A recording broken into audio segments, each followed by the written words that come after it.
Como estudar os exercícios 21 e 22 do MSA passo a passo. Se você ainda confunde esses exercícios, preste atenção nisso. Se você conhece alguém que precisa desse conteúdo, já compartilha lá. Aqui nós vamos trabalhar mais respirações. Então, nós temos lugares que se a gente não fala o número da pausa, a gente fica perdido, como por exemplo, entre colcheias, né? Fica meio complicado não falar o 1 nesse lugar. Mas a gente pode fazer silêncio nas pausas. Então, a gente vai fazer assim. Quando for uma pausa grande, ou quando tiver 2 pausas seguidas, ou quando a gente sentir assim que já é o momento da gente dar uma respiração mais profunda, a gente não vai falar o 1. A gente vai respirar, tá bom? Para tomar uma boa respiração. Bastante cuidado que a gente nunca pode respirar no meio de uma semibreve, ou, por exemplo, se tiver alguma ligadura, nunca pode romper o som antes do valor da nota acabar, tá bom?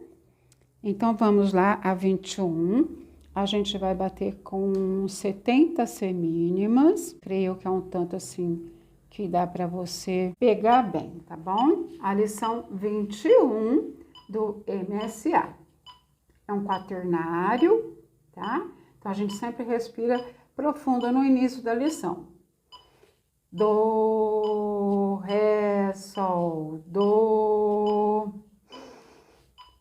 Mi, ré, do, ré, sol.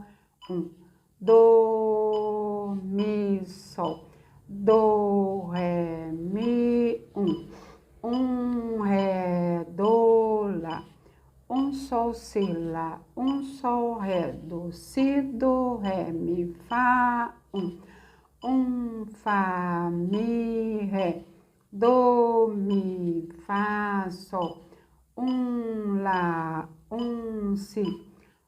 Do, ré, mi, fá, sol.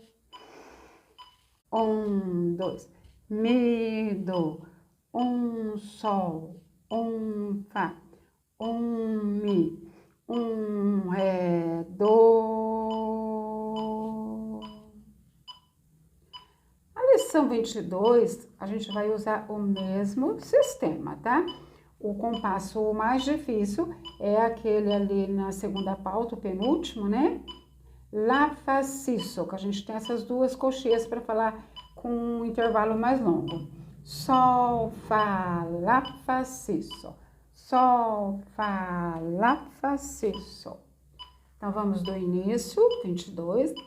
Do, ré, si, do, sol, do, mi, sol, ré, sol, do, si, do, lá, fá, mi, ré, do, mi, ré, do,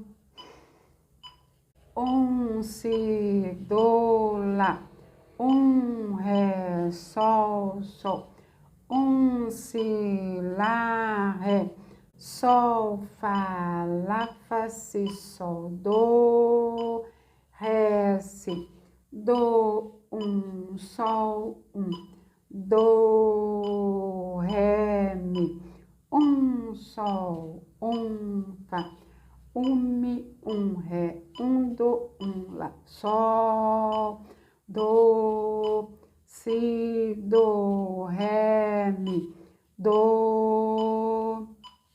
Grava essas dicas porque é o truque que resolve muito das dificuldades, tá bom? Se você sabe de alguém que precisa desse conteúdo, já compartilha. Se esse conteúdo te ajudou, deixa o teu like, se inscreva. Deus abençoe por ter ficado até o fim. Beijo no seu coração.